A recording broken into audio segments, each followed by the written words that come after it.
जुगो जुग अटल शब्द गुरु चवर छत्र तख्त दे मालक साहिब श्री गुरु ग्रंथ साहिब महाराज जिन्हां दी बरकतमई पावन हजूरी अंदर संध्या वक्त तो सजे पावन दीवान तिन्हां दियां हाजरियां भर रहे गुरु प्यारे गुरु सवारे सतसंगी जनों धनता दे योग हो। सतगुरां दी मुबारक हजूरी अंदर बैठ के सतगुरां जी दे पावन जीवन तो जाणू होने का सुभाग प्राप्त हो रहा है। चल रही लड़ीवार श्री गुर प्रताप सूरज ग्रंथ तिस दी मुबारक कथा, जिस कथा विच धन गुरु नानक पातशाह महाराज तिन्हां दियां बाल लीलावां कौतक आपां सरवण कर रहे हैं। जिवें मालक जी ने श्री राग दे अंदर पावन अंग 16 तिस शब्द दे राहीं 7 साल की उम्र दे विच धन गुरु नानक पातशाह महाराज जी ने गोपाल पांधे नूं सिक्ख्या दित्ती। उस तो बाद गोपाल पांधा कहंदा मेरे वस विच नहीं है कि मैं इन्हां नूं पढ़ा सकां। उस तो उपरंत बाबा मेहता कालू जी ने फारसी दे टीचर ने जिहड़े मौलवी साहब ने मदरसे दे विच सतगुरु जी नूं पाया है पढ़न वास्ते,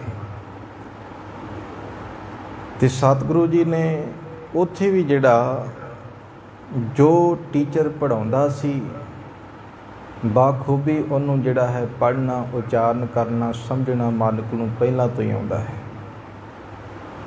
मौलवी भी कहंदा मेरे वस विच नहीं है, ये तो तुर तो ही शायद पढ़ के आए ने। ते उस तो बाद फिर सतगुरु जी जदों पता लगदा है कि हुण काफ़ी लोगां दे विच इस्त्री मर्दां दे विच ये गल जिहड़ा है आम प्रचलित हो रही है कि ये कोई आम बालक नहीं, ये कोई अवतारी पुरख है। तो इसलिए गुरु साहब जी ने अपना जिहड़ा सुभाव बच्चियां वाला जिवें आम कोई बच्चा होंदा है उस प्रकार का बना लिया। हुण ना किसी नाल बोलदे ने ते ना ज़्यादा असल दे किसी नाल खेडदे ने, बस अपना एकांत चित बैठे रहिंदे ने, कदी लेट जांदे ने, किसी नाल बोल चाल नहीं है। हुण कल दे दीवाना विच आपां सरवण कीता माता तृप्ता जी, बाबा मेहता कालू जी, होर भी साग संबंधियां दे हिरदे विच ये गल आई है कि साडे पुत्तर नूं हो की गया है, ना कुछ बोलदे ना कुछ है, की कारण है।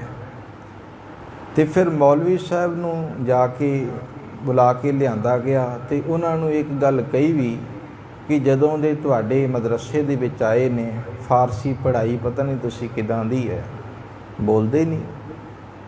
फिर मालक ने किरपा कीती, रब दा जदों वास्ता गुरु नानक पातशाह महाराज जी नूं पाया है मौलवी ने, ते गुरु साहब जी ने फिर तलंग राग दे अंदर जो बचन सानूं बख्शिश कीता है अज भी मौजूद है। तलंग राग दा पहला वचन, यक अर्ज गुफ्तम पेश तो दर गोश कुन करतार, हक्का कबीर करीम तू बेअब परवदगार, दुनिया मुकामे फ़ानी तहकीक दिलदानी, मम सर मोए अजराइल गिरफ्ता दिल हेच नादानी। फारसी विच ये शब्द उचारण करके हुण जो मौलवी नूं सिक्ख्या दे रहे ने मालक, नाल सानूं भी समझा रहे ने।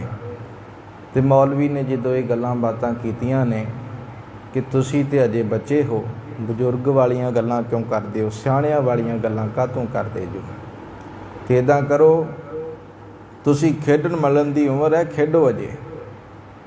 ते गुरु साहब जी ने फिर 100 साल की आरबला गणाई है कि किस प्रकार मनुख बतीत करता है।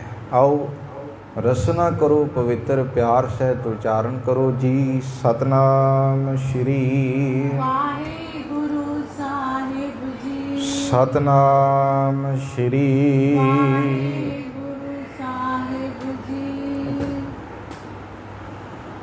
एक दुख सो बरख यार बल प्राणी जे जीवै तिन कहो कहानी। ਜੇ ਇਨਸਾਨ ਦੀ 100 ਸਾਲ ਉਮਰ ਵੀ ਹੋ ਜਾਵੇ, ਫਿਰ ਜਿਸ ਤਰ੍ਹਾਂ ਉਹ ਜਿਉਂਦਾ ਹੈ, ਗੁਰੂ ਨਾਨਕ ਪਾਤਸ਼ਾਹ ਮਹਾਰਾਜ ਕਹਿੰਦੇ ਮੈਂ ਉਹ ਕਹਾਣੀ ਦੱਸਦਾ ਹਾਂ।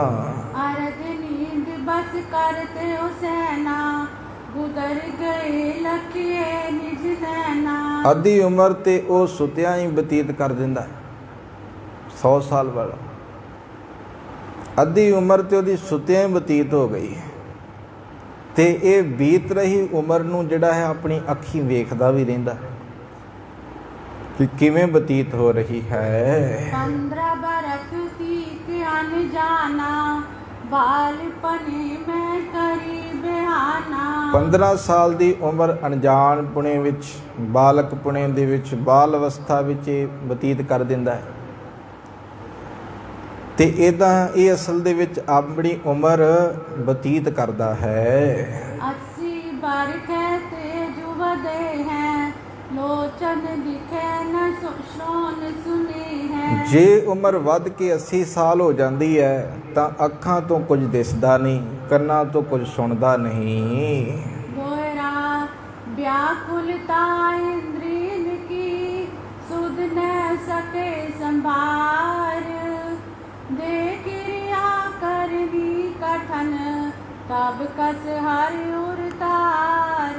ਗੁਰੂ ਨਾਨਕ ਪਾਤਸ਼ਾਹ ਮਹਾਰਾਜ ਕਹਿੰਦੇ ਇੰਦਰੀਆਂ ਦੇ ਕਮਜ਼ੋਰ ਹੋਣ ਕਾਰਨ ਨਾ ਮਨੁੱਖ ਆਪਣੀ ਸੁੱਧ ਬੁੱਧੀ ਨਹੀਂ ਸੰਭਾਲ ਪਾਉਂਦਾ, ਉਹਨੂੰ ਆਪਣਾ ਖੁਦ ਦਾ ਹੀ ਨਹੀਂ ਪਤਾ ਹੁੰਦਾ। ਤੇ ਇਸ ਪ੍ਰਕਾਰ ਸਰੀਰਕ ਜੋ ਕਿਰਿਆ ਕਰਨੀ ਹੈ ਇਹ ਫਿਰ ਕਠਿਨ ਹੋ ਜਾਂਦੀ ਹੈ ਮਨੁੱਖ ਵਾਸਤੇ। ਫਿਰ ਉਹ ਰੱਬ ਨੂੰ ਕਿਵੇਂ ਸੰਭਾਲ ਸਕੇਗਾ? ਜਿਹੜਾ ਆਪਣੇ ਸਰੀਰ ਨੂੰ ਨਹੀਂ ਸੰਭਾਲ ਸਕਦਾ, ਜਿਹੜਾ ਚੰਗੀ ਤਰ੍ਹਾਂ ਤੁਰ ਨਹੀਂ ਪਾਏਗਾ, ਚੰਗੀ ਤਰ੍ਹਾਂ ਬੋਲ ਨਹੀਂ ਪਾ ਰਿਹਾ, ਜਿਹਦੇ ਹੱਥ ਕੰਮਦੇ ਨੇ, ਜਿਹਦੇ ਪੈਰ ਕਮਜ਼ੋਰ ਨੇ, ਕੰਮਦੇ ਨੇ, ਉਹ ਕਿਵੇਂ ਗੁਰੂ ਘਰ ਦੇ ਵਿੱਚ ਚੱਲ ਕੇ ਆਏਗਾ? ਕਿਵੇਂ ਧਰਮ ਨੂੰ ਕਮਾਏਗਾ? ਰੱਬੀ ਬਾਣੀ ਦੇ ਬਚਨ ਆਪ ਨੇ ਸਰਵਣ ਕੀਤੇ ਨੇ। ਮਾਲਕ ਕਹਿੰਦੇ ਨੇ ਅਸਲ ਦੇ ਵਿੱਚ ਮਨੁੱਖ ਜਿਹੜਾ ਹੈ ਇਹਦੀ ਉਮਰ ਇਸ ਪ੍ਰਕਾਰ ਬਤੀਤ ਹੋ ਰਹੀ ਹੈ ਕਿ ਜ਼ਿੰਦਗੀ ਦੇ ਜਿਹੜੇ ਹੈ ਸ਼ੁਰੂ ਤੋਂ ਲੈ ਕੇ ਅੰਤ ਤੱਕ 10 ਬਾਲ ਤਨ 20 ਸ਼ਰਵਣ 30 ਕਾ ਸੁੰਦਰ ਕਹਾਵੇ 40 ਪੁਰ ਹੋਏ 85 ਪਗ 60 ਕੇ ਬੁਢੇਪਾ ਆਵੇ 70 ਕਾ ਮਤਹੀਣ 80 ਕਾ ਵਿਵਹਾਰ ਨ ਪਾਵੇ 90 ਕਾ ਸਹਿਜਾਸਨੀ ਮੂਲ ਨ ਜਾਣੇ ਆਪ ਵੱਲ। 90 ਦਾ ਅਰਥ 90 ਸਾਲ ਦਾ ਬੈੱਡ ਤੇ ਪੈ ਗਿਆ, ਕੁਝ ਨਹੀਂ ਸਮਝ।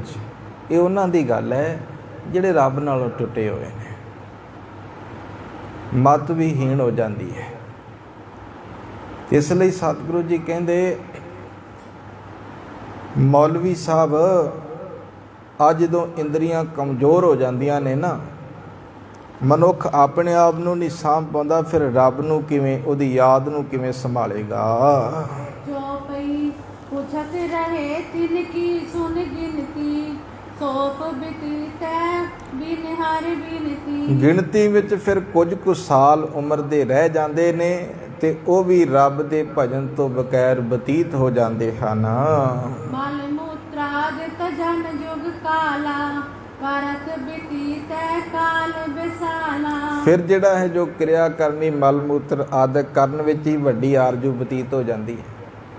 ਤੇ ਆਮ ਜਾਣਦੇ ਹੋ ਤੁਸੀਂ ਬਜ਼ੁਰਗੀ ਅਵਸਥਾ ਵਿੱਚ ਬਜ਼ੁਰਗ ਉੱਠ ਹੀ ਨਹੀਂ ਪਾਉਂਦਾ, ਉਹਦੀ ਸੇਜਾ ਤੇ ਉਹਦੇ ਬੈੱਡ ਤੇ ਹੀ ਜਿਹੜਾ ਸਭ ਕੁਝ ਉਹ ਕਰਵਾਇਆ ਜਾਂਦਾ ਹੈ। ਗੁਰੂ ਨਾਨਕ ਪਾਤਸ਼ਾਹ ਮਹਾਰਾਜ ਜੀ ਕਹਿੰਦੇ ਸਾਰੀ ਉਮਰ ਤੇ ਇਦਾਂ ਹੀ ਬਤੀਤ ਹੋ ਗਈ। ਤੇ ਅਸਲ ਦੇ ਵਿੱਚ ਪਰਮਾਤਮਾ ਦੇ ਨਾਲ ਕਦੋਂ ਜੁੜਿਆ? खान पान नित करण बिहारा हित विनोद बनता संग तारा। ਖਾਣ ਪੀਣ ਦਾ ਨਿਤਾਪਤੀ ਵਿਹਾਰ ਚੱਲਦਾ ਹੈ ਤੇ ਇੱਥੋਂ ਤੱਕ ਹਿਤ ਵਿਨੋਦ ਬਨਤਾ ਸੰਗ ਧਾਰਾ। ਬਨਤਾ ਦਾ ਅਰਥ ਹੈ ਇਸਤਰੀ, ਇਸਤਰੀ ਦੇ ਸੰਗ ਪ੍ਰੇਮ ਆਨੰਦ ਧਾਰਨ ਕਰਦਾ ਹੈ ਮਨੁੱਖ। करणी उपाय सुधर बिउ पावन ਅਲਾਜ ਅਸ਼ੁਭ ਸ਼ੁਭ ਕਰਮ ਕਮਾਵਨ। ਹੁਣ ਧਨ ਦੀ ਪ੍ਰਾਪਤੀ ਲਈ ਵੱਡੇ ਵੱਡੇ ਤਰੀਕੇ ਲੱਭਦਾ ਹੈ, ਉਪਾਅ ਕਰਦਾ ਹੈ। ਤੇ ਗੁਰੂ ਸਾਹਿਬ ਜੀ ਕਹਿੰਦੇ ਨਿਲੱਜ ਜਿਹੜਾ ਹੈ ਨਾ, ਜਿਹਨੂੰ ਸ਼ਰਮ ਹੀ ਨਹੀਂ ਹੈ, ਨਿਲੱਜ ਦਾ ਅਰਥ ਜਿਹਨੂੰ ਸ਼ਰਮ ਨਹੀਂ, ਬੇਸ਼ਰਮ। ਨਿਲੱਜ ਜਿਹੜਾ ਮਨੁੱਖ ਹੈ ਉਹ ਸ਼ੁਭ ਤੇ ਅਸ਼ੁਭ ਫਿਰ ਕਰਮ ਕਰਦਾ ਹੈ, ਸ਼ੁਭ ਵੀ ਕਰਦਾ ਹੈ ਤੇ ਅਸ਼ੁਭ ਵੀ ਕਰਦਾ ਹੈ। ਰਾਤ ਨੂੰ ਠੱਗੀ ਮਾਰ ਲਈ ਜਾਂ ਫਿਰ ਜਿਹੜਾ ਕਾਰੋਬਾਰ ਵਿੱਚ ਠੱਗੀ ਮਾਰ ਲਈ, ਉਸ ਠੱਗੀ ਦੇ ਵਿੱਚੋਂ ਹੀ ਫਿਰ ਜਿਹੜਾ ਹੈ ਕੁਝ ਪੁੰਨ ਕਰ ਦਿੰਦਾ ਹੈ ਤੇ ਇਹ ਸਮਝਦਾ ਹੈ ਕਿ ਹਾਂ ਮੇਰਾ ਸਭ ਸਫਲ ਹੋ ਗਿਆ ਜੀ। ਗੁਰੂ ਸਾਹਿਬ ਜੀ ਕਹਿੰਦੇ ਇੱਦਾਂ ਨਹੀਂ। ਅਸਲ ਦੇ ਵਿੱਚ ਮਨੁੱਖ ਦੀ ਆਰਬਲਾ ਇਸ ਪ੍ਰਕਾਰ ਬਤੀਤ ਹੁੰਦੀ ਹੈ। ਕਾਨਨ ਸੁਤ ਬਹੁ ਲਾਡ ਲਡਾਵਨ, ਨਿਸ ਦਿਨ ਹਿਤ ਸੋਹਿਤ ਬੜਾਵਨ। ਇਸ ਪ੍ਰਕਾਰ ਆਪਣੇ ਬੱਚਿਆਂ ਨੂੰ ਪਾਲਦੇ ਨੇ, ਵੱਡੇ ਲਾਲ ਲਡਾਉਂਦੇ ਹਨ। ਇਸ ਬਿਦ ਬਿਤਿਆਰ ਬਲ ਸਾਰੀ, ਅੰਤ ਸਮੈ ਗਮਨਿਓ ਕਰ ਚਾਰੀ। ਦਿਨ ਰਾਤ ਲਾਡ ਪਿਆਰ ਦੇ ਵਿੱਚ ਫਿਰ ਵਧਾਈ ਜਾਂਦੇ ਨੇ ਬੱਚਿਆਂ ਨੂੰ। ਦਿਨ ਇਸ ਢੰਗ ਦੇ ਨਾਲ ਗੁਰੂ ਸਾਹਿਬ ਜੀ ਕਹਿੰਦੇ ਸਾਰੀ ਉਮਰ ਬਤੀਤ ਹੋ ਜਾਂਦੀ ਹੈ ਤੇ ਅੰਤ ਸਮੇਂ ਹੱਥ ਝਾੜ ਕੇ ਫਿਰ ਇਸ ਦੁਨੀਆ ਤੋਂ ਮਨੁੱਖ ਤੁਰ ਪੈਂਦਾ ਹੈ। ਹਾਂ ਤੇ ਮਨ ਸਮਝੋ ਅਸਰੀਤੀ, ਜਨਮ ਆਕਾਰਤ ਬਿਨ ਹਰਿ ਪ੍ਰੀਤੀ। ਇਸ ਲਈ ਹੇ ਮਨ, ਇਸ ਰੀਤ ਨੂੰ ਇਸ ਪ੍ਰਕਾਰ ਸਮਝੋ ਕਿ ਪਰਮਾਤਮਾ ਦੀ ਪ੍ਰੀਤ ਪ੍ਰੇਮ ਤੋਂ ਬਿਨਾ ਜਿਹੜਾ ਜਨਮ ਅਕਾਰਤ ਹੈ, ਵਿਅਰਥ ਹੈ। ਹੇਤ ਪਦਾਰਥ ਅਮੁਲ ਜੀ ਸਵਾਸਾ, ਗਇਓ ਹਾਰ ਅਸ ਟਾਲਿਓ ਪਾਸਾ। ਸੰਸਾਰਿਕ ਪਦਾਰਥਾਂ ਦੇ ਨਾਲ ਪਿਆਰ ਬਹੁਤ ਇਹਨੇ ਵਧਾ ਲਿਆ ਤੇ ਇਸ ਪ੍ਰਕਾਰ ਆਪਣੇ ਸਵਾਸ ਵੀ ਹੌਲੀ ਹੌਲੀ ਇਹਨੇ ਗਵਾ ਲਏ ਤੇ ਐਸਾ ਪਾਸਾ ਸੁੱਟਿਆ ਹੈ ਕਿ ਜੀਵਨ ਦੀ ਜਿਹੜੀ ਹੈ ਬਾਜੀ ਹੀ ਹਾਰ ਕੇ ਚਲਾ ਗਿਆ ਹੈ। ਜਬ ਇਸ ਕੇ ਉਰ ਸਮਝ ਸੁਆਵੈ, ਤਬ ਮਨ ਵਿਸ਼ਯਨ ਤੇ ਉਲਟਾਵੈ। ਜਦੋਂ ਇਹਦੇ ਹਿਰਦੇ ਵਿੱਚ ਸੋਝੀ ਆਉਂਦੀ ਹੈ ਨਾ, ਤਦ ਇਹ ਵਿਸ਼ਿਆਂ ਦੀ ਮੈਲ ਦੇ ਵਿੱਚ ਉਲਝ ਜਾਂਦਾ ਹੈ। ਭਾਵ ਕਹਿਣ ਤੋਂ ਇਹ ਹੈ, ਅਸੀਂ ਜਿਸ ਮਾਹੌਲ ਦੇ ਵਿੱਚ ਬੈਠਦੇ ਹਾਂ, ਮਨ ਉਹ ਮਾਹੌਲ ਧਾਰਨ ਕਰ ਲੈਂਦਾ ਹੈ। ਹੁਣ ਇੱਥੇ ਬੈਠੇ ਹਾਂ, ਮੈਂ ਆਪਣੇ ਆਪ ਨੂੰ ਹੁਣ ਕੋਸ ਰਿਹਾ ਕਿ ਅਸਲ ਦੇ ਵਿੱਚ ਜਿਹੜਾ ਹੈ ਗੁਰੂ ਸਾਹਿਬ ਜੀ ਜੋ ਸਮਝਾ ਰਹੇ ਨੇ ਉਸ ਮੁਤਾਬਕ ਆਰਬਲਾ ਕਿਵੇਂ ਮੈਂ ਬਤੀਤ ਕਰਦੇ ਹਾਂ। ਤੁਸੀਂ ਆਪਣਾ ਸੋਚ ਰਹੇ ਹੋਗੇ, ਕਿਉਂਕਿ ਮਾਹੌਲ ਇਹੋ ਜਿਹਾ ਹੈ। ਇਸ ਦਾਇਰੇ ਵਿੱਚ ਬੈਠੇ ਹਾਂ ਤੇ ਮਨ ਕਹਿੰਦਾ ਨਹੀਂ, ਅੱਜ ਤੋਂ ਜਿਹੜਾ ਹੈ ਅਸੀਂ ਆਪਣਾ ਨਿਤਨੇਮ, ਆਪਣਾ ਜਿਹੜਾ ਰੂਟੀਨ, ਅਕਾਲ ਪੁਰਖ ਦੀ ਉਸਤਤ, ਸ਼ੁਭ ਕਰਮ ਕਮਾਉਣੇ, ਸਭ ਕੁਛ ਇਹਨੇ ਇੱਥੇ ਮਿਥ ਲੈਣਾ। ਪਰ ਜਦੋਂ ਦੂਸਰੇ ਮਾਹੌਲ ਦੇ ਵਿੱਚ ਇਹ ਜਾਂਦਾ ਹੈ ਤੇ ਉੱਥੇ ਫਿਰ ਸਭ ਕੁਛ ਇਹ ਭੁੱਲ ਕੇ ਉਹ ਕਹਿੰਦਾ ਨਹੀਂ, ਉਹੀ ਠੀਕ ਹੈ ਸਭ। ਤੇ ਗੁਰੂ ਨਾਨਕ ਪਾਤਸ਼ਾਹ ਮਹਾਰਾਜ ਕਹਿੰਦੇ ਨੇ ਜਦੋਂ ਸੋਝੀ ਆਉਂਦੀ ਹੈ ਉਦੋਂ ਇਹਦਾ ਮਨ, ਇਹਦਾ ਅੰਦਰ ਮੈਲ ਦੇ ਵਿੱਚ ਭਿੱਜਿਆ ਹੁੰਦਾ ਹੈ। ਕਰੇ ਬੰਦਗੀ ਪੇਸ਼ ਖੁਦਾਏ, ਜੋ ਮੈਂ ਤੁਮ ਸੋ ਕਹੋ ਸੁਨਾਏ। ਮੌਲਵੀ ਜੀ, ਇੱਕ ਮਨੁੱਖ ਨੂੰ ਜਿਹੜਾ ਹੈ ਖੁਦਾ ਦੀ ਬੰਦਗੀ ਕਿਸ ਤਰ੍ਹਾਂ ਕਰਨੀ ਚਾਹੀਦੀ ਹੈ, ਉਹ ਮੈਂ ਤੁਹਾਨੂੰ ਸਮਝਾਉਂਦਾ ਹਾਂ। ਲੰਗ ਮਹਿਲਾ ਪਹਿਲਾ, ਜਪ ਅਰਜ ਗੁਫਤਮ ਪੇਸ, ਤੋ ਦਰ ਗੋਸ ਕੁਰ ਕਰਤਾਰ। ਹਕਾ ਕਬੀਰ ਕਰੀਮ ਤੂੰ, ਬੇਅਬ ਪਰਵਦਗਾਰ। ਮਾਲਕ ਜੀ ਨੇ ਫਿਰ ਸ਼ਬਦ ਉਚਾਰਨ ਕੀਤਾ। ਕੱਲ ਦੇ ਦੀਵਾਨਾਂ ਵਿੱਚ ਆਪਾਂ ਰਹਾਉ ਦਾ ਬੰਦ ਸਮਝਿਆ ਸੀ, ਇਹ ਪਹਿਲੀ ਪੰਕਤੀ ਹੈ ਸ਼ਬਦ ਦੀ। ਹੁਣ ਇੱਥੇ ਜਿਹੜਾ ਹੈ ਅਕਾਲ ਪੁਰਖ ਅੱਗੇ ਬੇਨਤੀ ਕੀਤੀ ਜਾ ਰਹੀ ਹੈ, ਯਕ ਅਰਜ ਗੁਫਤਮ ਪੇਸ਼ ਤੋ ਦਰ ਗੋਸ਼ ਕੁਨ ਕਰਤਾਰ। ਮੈਂ ਤੇਰੇ ਸਾਹਮਣੇ ਇੱਕ ਬੇਨਤੀ ਉਚਾਰਨ ਕਰਦਾ ਹਾਂ, ਰੱਬ ਜੀ, ਹੇਰ ਸਿਰਜਣਹਾਰ ਪ੍ਰਮਾਤਮਾ, ਮੇਰੀ ਬੇਨਤੀ ਸੁਣੋ। ਹੱਕਾ ਕਬੀਰ ਕਰੀਮ ਤਿਉ, ਬੇਅਬ ਪਰਵਦਗਾਰ।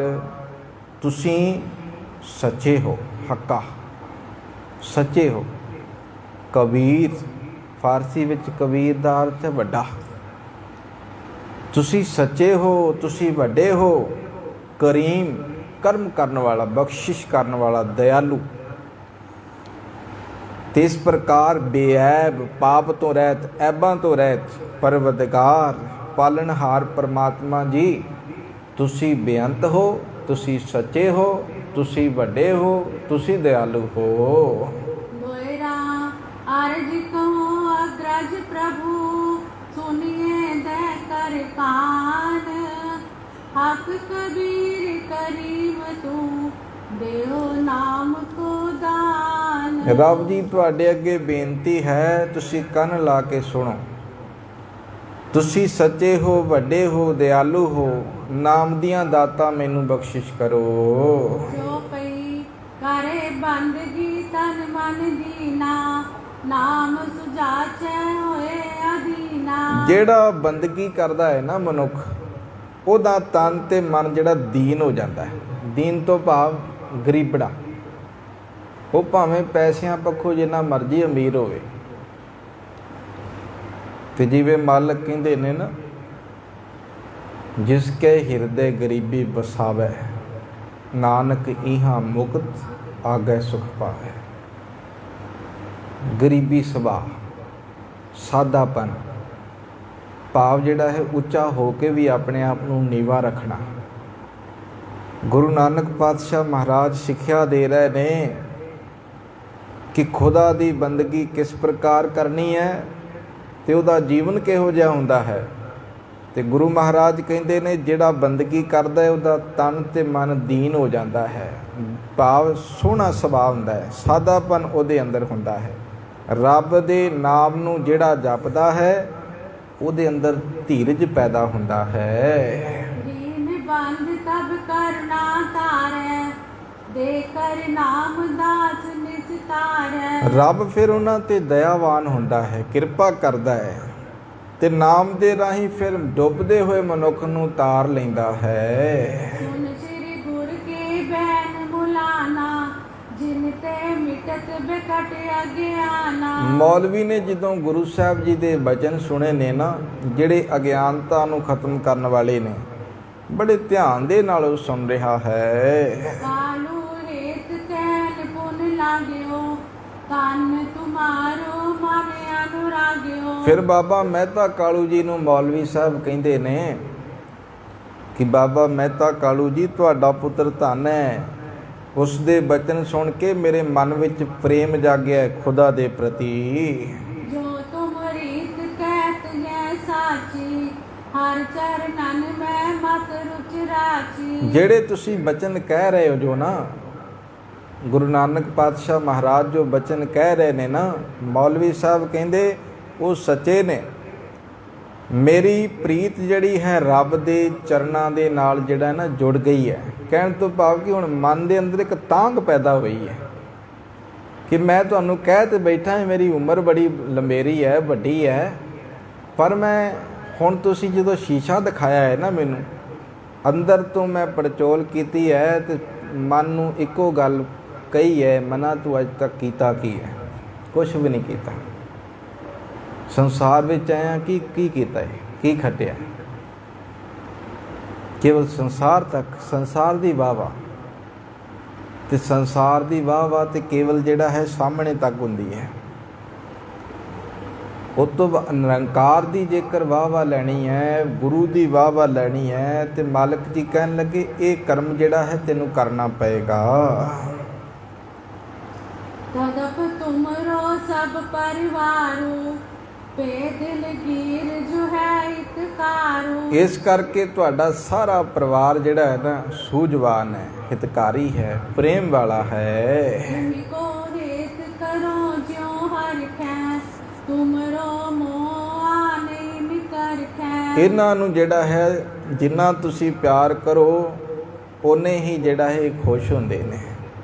ਇਸ ਲਈ ਜਿਹੜਾ ਹੈ ਤੁਹਾਡੇ ਪਿਆਰ ਨੇ ਜਿਹੜਾ ਸਾਰਿਆਂ ਨੂੰ ਆਪਣੇ ਵੱਲੇ ਜਿਹੜਾ ਤੁਹਾਡੇ ਵੱਲੇ ਖਿੱਚਿਆ ਹੋਇਆ ਹੈ। पिता पिता नुज और जिज्ञाति, नै तिनको असरीस सुहाती। ਇਸ ਪ੍ਰਕਾਰ ਪਿਤਾ ਪਿਤਾਨੁਜ, ਪਿਤਾਨੁਜ ਦਾ ਅਰਥ ਹੁੰਦਾ ਹੈ ਪਿਤਾ ਦਾ ਭਰਾ, ਅਨੁਜ।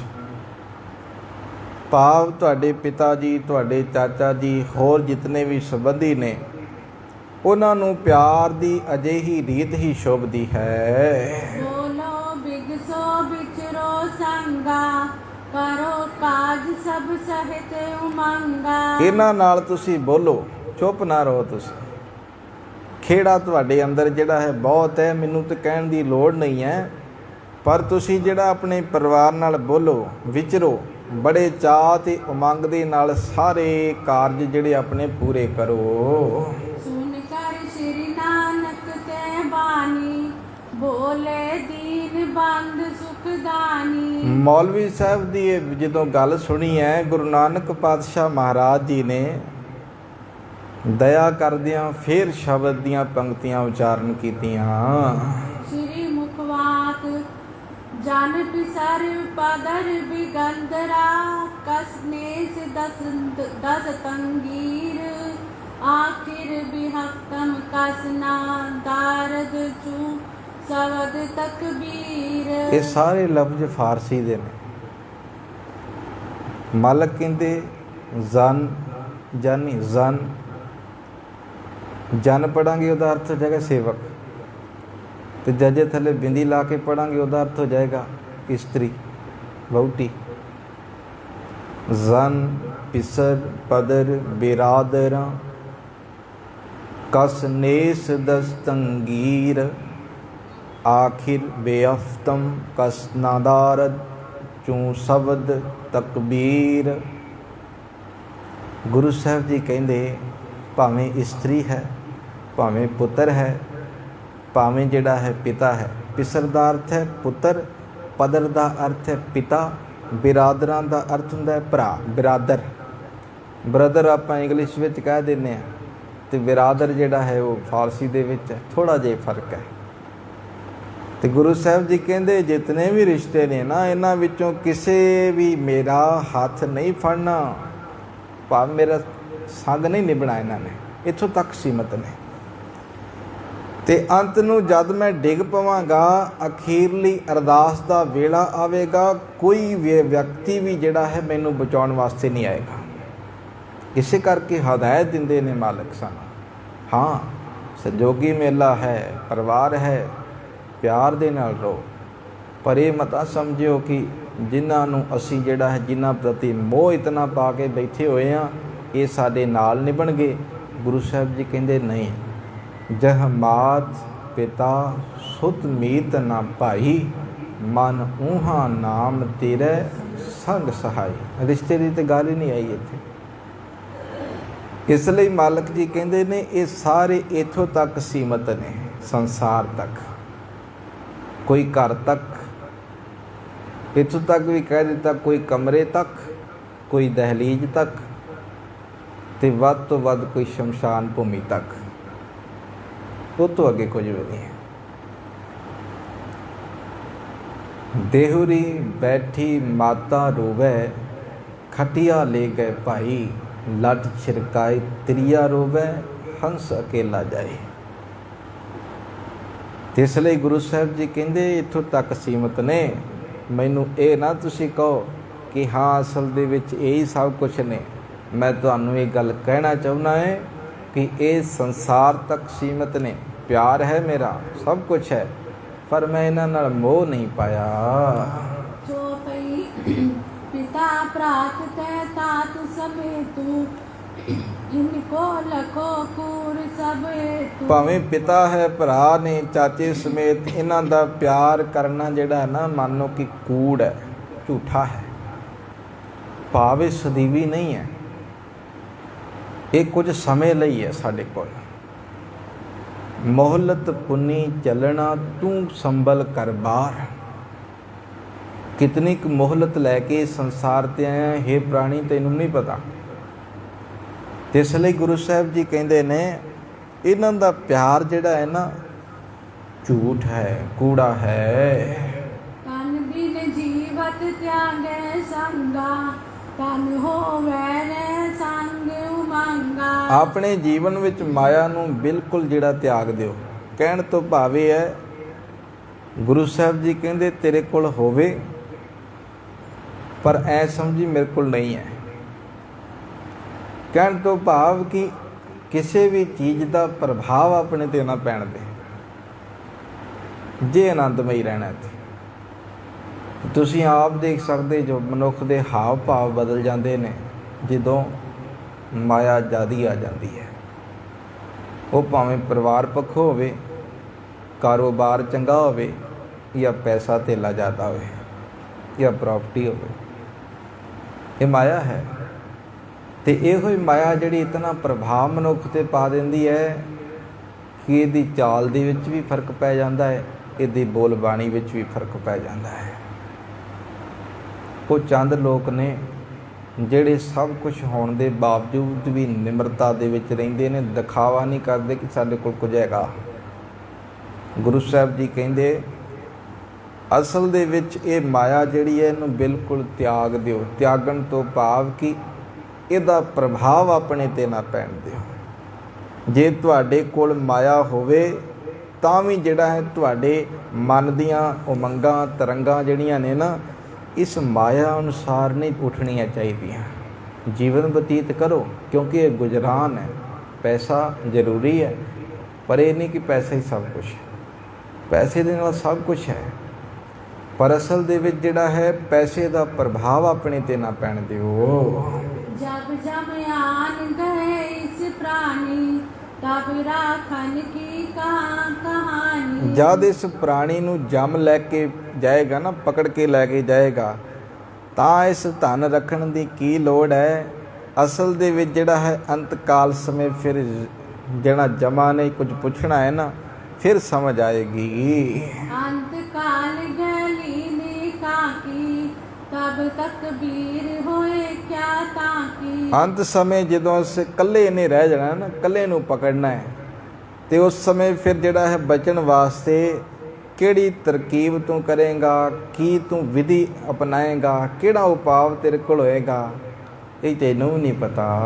चलन संग जो श्री हरि रंगा नाम न जपियो रहो मन भंगा। ਮਨੁੱਖ ਦੇ ਨਾਲ ਅਸਲ ਦੇ ਵਿੱਚ ਵਾਹਿਗੁਰੂ ਦਾ ਨਾਮ ਹੀ ਨਿਭਦਾ ਹੈ, ਪਰਮਾਤਮਾ ਦਾ ਪ੍ਰੇਮ ਹੀ ਜਿਹੜਾ ਹੋ ਜਾਂਦਾ ਹੈ। ਜਿਹੜਾ ਮਨੁੱਖ ਨਾਮ ਨਹੀਂ ਜਪਦਾ ਉਹਦਾ ਮਨ ਸਦਾ ਹੀ ਚੰਚਲ ਰਹਿੰਦਾ ਹੈ, ਦੌੜਦਾ ਰਹਿੰਦਾ ਹੈ। नाथ जम मार्ग माही अनेक जात ना होवे जाई। ਇਸ ਪ੍ਰਕਾਰ ਜਦੋਂ ਜਮ ਉਹਨਾਂ ਨੂੰ ਲੈ ਕੇ ਜਾਂਦੇ ਨੇ ਨਾ, ਮੌਤ ਦੇ ਫਰਿਸ਼ਤੇ ਲੈ ਕੇ ਜਾਂਦੇ ਨੇ, ਤੇ ਇਹ ਬਿਲਕੁਲ ਯਤੀਮ ਹੁੰਦਾ ਹੈ, ਅਨਾਥ ਹੁੰਦਾ ਹੈ, ਤੇ ਇਹਦੀ ਕੋਈ ਸਹਾਇਤਾ ਨਹੀਂ ਕਰਦਾ। ਇਸ ਪ੍ਰਕਾਰ ਇਹਨੂੰ ਫਿਰ ਜਿਹੜਾ ਹੈ ਕਈ ਪ੍ਰਕਾਰ ਦੀ ਸਜ਼ਾ ਤਸੀਹੇ ਫਿਰ ਕਰਮਾਂ ਮੁਤਾਬਕ ਦਿੱਤੇ ਜਾਂਦੇ ਹਨ। नै सहाय तिनको सन बंधु जिन मैं पछयो रहो मत आंधू। ਗੁਰੂ ਸਾਹਿਬ ਜੀ ਕਹਿੰਦੇ ਉਹ ਜਿੱਥੇ ਸਾਰੀ ਉਮਰ ਇਹਨੇ ਆਪਣਾ ਮਨ ਖੁਵਾਈ ਰੱਖਿਆ ਨਾ, ਉਹ ਸਾਗ ਸੰਬੰਧੀ ਵੀ ਇਹਦੇ ਨਾਲ ਨਹੀਂ ਨਿਭੇ। ਕੋਈ ਸਕਾ ਸੰਬੰਧੀ ਵੀ ਸਹਾਇਤਾ ਕਰਨ ਵਾਸਤੇ ਨਹੀਂ ਆਇਆ। जानी हृदय मुलाने रीति पर पूरन और मैं हर प्रीति। ਮੌਲਵੀ ਜੀ ਨੇ ਜਦੋਂ ਗੁਰੂ ਸਾਹਿਬ ਜੀ ਦੀ ਇਹ ਸਿੱਖਿਆ ਸੁਣੀ ਹੈ ਤੇ ਸਮਝੀ ਹੈ, ਤੇ ਉਹਦਾ ਦਿਲ ਜਿਹੜਾ ਹੈ ਰੱਬ ਦੇ ਪ੍ਰੇਮ ਨਾਲ ਜਿਹੜਾ ਭਰ ਗਿਆ। ਉਹਦੇ ਅੰਦਰ ਇੱਕ ਖਿੱਚ ਪੈਦਾ ਹੋਈ। इसके बचन मोए मन फेरा जो मतंग अंकुश कर प्रेरा। ਤੇ ਕਹਿਣ ਲੱਗਾ ਕਿ ਗੁਰੂ ਸਾਹਿਬ ਜੀ ਦੇ ਬਚਨਾਂ ਨੇ ਜਿਹੜਾ ਹੈ ਨਾ ਮੇਰੇ ਮਨ ਨੂੰ ਮੋੜ ਦਿੱਤਾ ਹੈ। ਮੇਰਾ ਵੀ ਮਨ ਖੋਬਿਆ ਹੋਇਆ ਸੀ, ਮੋੜ ਦਿੱਤਾ ਹੈ। ਤੇ ਇਸ ਪ੍ਰਕਾਰ ਮੋੜਿਆ ਕਿ ਜਿਵੇਂ ਮਸਤ ਹਾਥੀ ਨੂੰ ਮੋੜਨ ਵਾਸਤੇ, ਕੰਟਰੋਲ ਵਿੱਚ ਕਰਨ ਵਾਸਤੇ ਉਹਦੇ ਸਿਰ ਤੇ ਅੰਕੁਸ਼ ਮਾਰੀਦਾ, ਕੁੰਡਾ ਮਾਰੀਦਾ ਤਿੱਖਾ, ਤੇ ਹਾਥੀ ਕੰਟਰੋਲ ਵਿੱਚ ਰਹਿੰਦਾ ਹੈ। ਉਸੇ ਪ੍ਰਕਾਰ ਗੁਰੂ ਨੇ ਵੀ ਆਪਣਾ ਸ਼ਬਦ ਰੂਪੀ ਕੁੰਡਾ ਮੇਰੇ ਮਨ ਤੇ ਮਾਰਿਆ ਹੈ। कहे गुना कर बानी साची कूर कुटुंब प्रीत रुच राची। ਇਹ ਗੁਣਾਂ ਦੀ ਖਾਰ ਨੇ ਸੱਚੇ ਬਚਨ ਕਹੇ ਨੇ। ਪਰਿਵਾਰ ਨਾਲ ਪ੍ਰੀਤ ਪਾਉਣੀ ਜਿਹੜਾ ਹੈ ਨਾ, ਮੋਹ ਪਾਉਣਾ ਜਿਹੜਾ ਹੈ, ਉਹ ਕੂੜ ਹੈ, ਝੂਠਾ ਹੈ।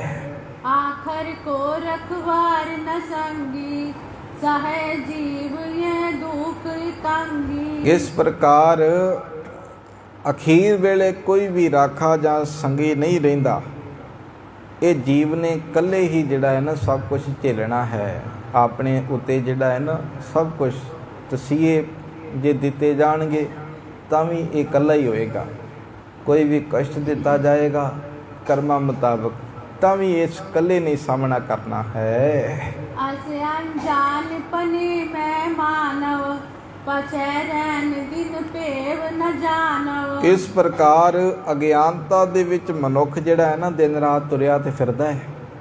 ਕਦਰ ਕੋਈ ਨਹੀਂ ਇਹਨੂੰ ਸਵਾਸਾਂ ਦੀ। ਤੇ ਸਵਾਸਾਂ ਦੀ ਕਦਰ ਪਤਾ ਕਦੋਂ ਲੱਗਦੀ ਹੈ, ਕਦੋਂ ਪੈਂਦੀ ਹੈ? ਜਦੋਂ ਅਸਲ ਦੇ ਵਿੱਚ ਇਹਨਾਂ ਸਵਾਸਾਂ ਦੀ ਕੀਮਤ ਦੇਣੀ ਪੈਂਦੀ ਹੈ ਆਪਣੀ ਜੇਬ ਚੋਂ। ਮਾਲਕ ਇਹੋ ਜਿਹਾ ਸਮਾਂ ਕਿਸੇ ਤੇ ਲੈ ਕੇ ਨਾ ਆਵੇ, ਪਰ ਇਹ ਕੇਸ ਤੁਸੀਂ ਆਮ ਦੇਖੇ ਨੇ। ਜਦੋਂ ਵੈਂਟੀਲੇਟਰ ਤੇ ਬੰਦੇ ਨੂੰ ਪਾਇਆ ਜਾਂਦਾ ਹੈ, ਆਕਸੀਜਨ ਉਹਨੂੰ ਨਹੀਂ ਆਉਂਦੀ ਤੇ ਦਿੱਤੀ ਜਾਂਦੀ ਹੈ, ਤੇ ਇੱਕ ਇੱਕ ਦਿਨ ਦਾ ਕਿਤਨਾ ਬਿੱਲ ਬਣਦਾ ਹੈ ਤੁਸੀਂ ਆਪ ਜਾਣਦੇ ਹੋ। ਉਹ ਵੀ ਸਾਹ ਹੀ ਨੇ,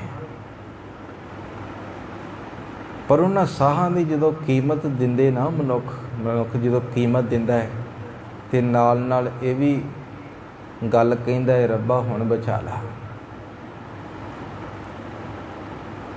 ਹੁਣ ਅਸੀਂ ਸਾਹ ਲੈ ਰਹੇ ਹਾਂ, ਸਾਰੇ ਮਾਲਕ ਦੇ ਰਿਹਾ ਸਾਨੂੰ, ਪ੍ਰੋਪਰ ਅਸੀਂ ਲੈ ਰਹੇ ਹਾਂ। ਤੇ ਥੋੜਾ ਵੀ ਜੇਕਰ ਘੱਟ ਵੱਧ ਆਵੇ ਨਾ, ਸਾਹ ਆਕਸੀਜਨ ਘੱਟ ਹੋ ਜਾਵੇ ਤੇ ਮਨੁੱਖ ਦੀ ਹਾਲਤ ਕੀ ਹੁੰਦੀ ਹੈ ਆਪ ਜਾਣਦੇ ਹੋ। ਸੋ ਗੁਰੂ ਨਾਨਕ ਪਾਤਸ਼ਾਹ ਮਹਾਰਾਜ ਕਹਿੰਦੇ ਨੇ, ਅਗਿਆਨਤਾ ਵਾਸਤੇ ਤੁਰਿਆ ਤੇ ਫਿਰਦਾ ਹੈ ਮਨੁੱਖ, ਕਦਰ ਕੋਈ ਨਹੀਂ ਇਹਨੂੰ, ਸਵਾਸਾਂ ਦੀ ਕੋਈ ਕਦਰ ਨਹੀਂ ਹੈ। ਅਸਲ ਭੇਦ ਨੂੰ ਜਾਣਦਾ ਹੀ ਨਹੀਂ ਹੈ। ਤੇ ਮੈਂ ਤੇ ਕਿਸੇ ਨੇ ਸਵਾਲ ਕੀਤਾ, ਕਹਿੰਦੇ ਇਹ ਕਿਵੇਂ ਹੋ ਸਕਦਾ ਹੈ? ਤੁਸੀਂ ਕਹਿੰਦੇ ਜੋ ਸਵਾਸ ਲਿਮਟ ਦੇ ਹੁੰਦੇ ਨੇ ਤੇ ਮਨੁੱਖ ਜਿਹੜਾ ਹੈ ਮੰਨੋ ਕਿ ਆਈ ਮੁਤਾਬਕ ਹੀ ਇਸ ਸੰਸਾਰ ਤੋਂ ਜਾਂਦਾ ਹੈ, ਪਹਿਲਾਂ ਨਹੀਂ ਜਾ ਸਕਦਾ। ਆਮ ਇਹ ਗੱਲਾਂ ਕਹਿ ਦਿੱਤੀਆਂ ਜਾਂਦੀਆਂ, ਅਜੇ ਤੇ ਦੀ ਉਮਰ ਕੀ ਸੀ। ਜਿਵੇਂ ਅੱਜ ਕਿਸੇ ਦੀ ਇੱਕ ਕਿਰਿਆ ਹੈ, ਉਹਦੀ ਉਮਰ ਕੇਵਲ 28 ਸਾਲ ਹੈ, ਕੇਵਲ 28 ਸਾਲ। ਚੰਗਾ ਭਲਾ ਦੌਰਾ ਪਿਆ, ਡੈਡ ਹੋ ਗਿਆ। ਤੇ ਕਿਸੇ ਨੇ ਸਵਾਲ ਕੀਤਾ ਤਾਂ ਜਵਾਬ ਤੇ ਇੱਕੋ ਹੀ ਹੈ। ਤੇ ਮੈਂ ਇੱਕ ਬੇਨਤੀ ਕੀਤੀ ਕਥਾ ਦੇ ਵਿੱਚ ਕਿ ਇੱਕ ਵੇਖੋ ਡੈਡ ਬੋਡੀ ਪਈ ਹੋਈ ਹੈ, ਉਹਦੇ ਅੰਦਰ ਸਵਾਸ ਨਹੀਂ ਹੈਗੇ, 4 ਜਣੇ ਉਹਨੂੰ ਚੁੱਕ ਕੇ ਲੈ ਕੇ ਜਾ ਰਹੇ, ਉਹ ਸਾਹ ਲੈ ਰਹੇ ਨੇ। ਸ਼ਮਸ਼ਾਨ ਭੂਮੀ ਦੇ ਅੰਦਰ ਜੇਕਰ ਮੈਂ ਵੀ ਉੱਥੇ ਖੜਾ ਹੈ, ਕੋਈ ਜਾਪ ਕਰ ਰਿਹਾ ਜਪਜੀ ਸਾਹਿਬ ਦਾ ਜਾਂ ਕੁਝ ਵੀ, ਮੈਂ ਵੀ ਸਾਹ ਲੈ ਰਿਹਾ। ਜਿਹੜਾ ਕਿਰਿਆ ਕਰੇਗਾ ਉਹ ਵੀ ਸਾਹ ਲੈ ਰਿਹਾ। ਕਾਫੀ ਉੱਥੇ ਜਿਹੜਾ ਹੈ ਮੰਨੋ ਕਿ ਇਕੱਤਰਤਾ ਹੋਏਗੀ, ਉਹ ਵੀ ਸਾਹ ਲੈ ਰਹੀ ਹੈ, ਆਕਸੀਜਨ ਉਹ ਵੀ ਲੈ ਰਹੀ ਹੈ, ਪਰ ਇੱਕ ਕਿਉਂ ਨਹੀਂ ਲੈ ਰਿਹਾ? ਕੀ ਕਾਰਨ ਹੈ? ਗੁਰੂ ਸਾਹਿਬ ਜੀ ਕਹਿੰਦੇ ਉਹ ਜਿੰਨੀ ਲਿਮਟ ਸੀ ਨਾ ਉਹ ਖਤਮ ਹੋ ਗਈ। ਅਨਲਿਮਿਟਿਡ ਥੋੜੀ ਹੈ ਸਾਡੇ ਕੋਲ ਸਵਾਸ, ਨਾ ਲਿਮਟ ਹੈ ਸਾਡੇ ਕੋਲ। ਤੇ ਜਿੱਦਣ ਲਿਮਟ ਖਤਮ ਹੋ ਗਈ ਤੇ ਫਿਰ ਜਿਹੜਾ ਹੈ ਮਾਲਕ ਨੇ 1 ਸੈਕਿੰਡ ਵੀ ਉੱਪਰ ਨਹੀਂ ਦੇਣਾ ਕਿ ਤੂੰ ਸਾਹ ਲੈ ਸਕਦਾ ਹੈ।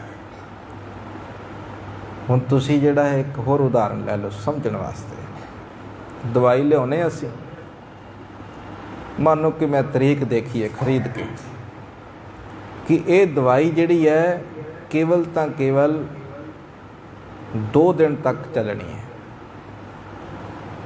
ਅੱਜ ਹੈ 8 ਤਰੀਕ, 10 ਤਰੀਕ ਰਾਤ 12 ਵਜੇ ਤੱਕ,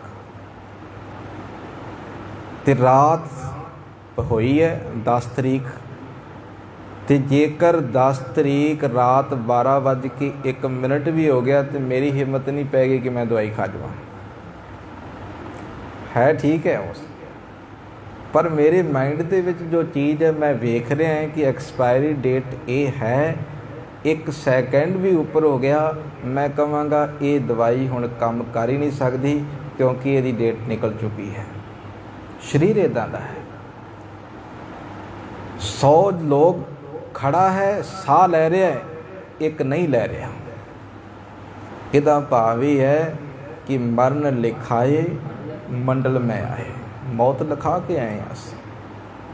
ਤੇ ਜਿੰਨੇ ਸਾਹ ਮਿਲੇ ਨੇ ਨਾ, ਉਹ ਭਾਵੇਂ ਬਚਪਨ ਹੈ ਤੇ ਭਾਵੇਂ ਜਵਾਨੀ ਹੈ ਤੇ ਭਾਵੇਂ ਬੁਢੇਪਾ ਹੈ, ਅਸੀਂ ਉਹ ਪੂਰੇ ਕਰਕੇ ਜਾਵਾਂਗੇ।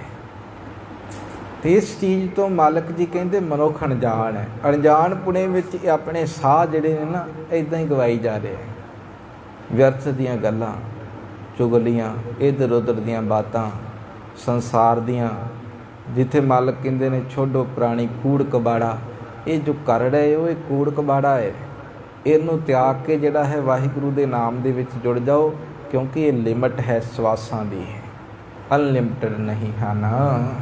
ਅਸ ਵਿਚਾਰ ਕਰ ਹਿਰਦੈ ਮੁਲਾਨਾ, ਲਖ ਮੈ ਮਾਮੁਖ ਬਚਨ ਬਖਾਨਾ। ਮੌਲਵੀ ਜੀ ਨੇ ਇਸ ਤਰ੍ਹਾਂ ਹਿਰਦੇ ਵਿੱਚ ਵਿਚਾਰ ਕਰਕੇ ਗੁਰੂ ਦੀ ਮਹਿਮਾ ਨੂੰ ਪਛਾਣਿਆ ਤੇ ਆਪਣੇ ਮੁਖ ਤੋਂ ਇਹ ਬਚਨ ਕਹੇ, ਅਲਪ ਬੈਸੇ ਤੀ ਦਾਨਾਈ, ਕੋ ਅਵਤਰਿਓ ਸੰਤ ਸੁਖਦਾਈ। ਇੰਨੀ ਸਮਝ, ਇੰਨੀ ਦਾਨਾਈ ਇਹ ਮੈਂ ਅਜੇ ਤੱਕ ਕਿਤੇ ਵੇਖੀ ਨਹੀਂ। ਮੌਲਵੀ ਜੀ ਕਹਿੰਦੇ ਇਹ ਤਾਂ ਸੰਤਾਂ ਨੂੰ ਸੁੱਖ ਦੇਣ ਵਾਸਤੇ ਰੱਬ ਨੇ ਆਪ ਅਵਤਾਰ ਭੇਜਿਆ ਹੈ। ਸੁਤਾ ਬਿਕੈ ਬੰਦਗੀ ਜਾਨੀ, ਨੇਕੀ ਕਾਰ ਕਰਨ ਮਨ ਠਾਨੀ। ਉਹ ਇਹ ਸਮਝ ਗਿਆ ਕਿ ਬਚਪਨ ਵਿੱਚ ਹੀ ਬੰਦਗੀ ਕਰਨੀ ਚਾਹੀਦੀ ਹੈ।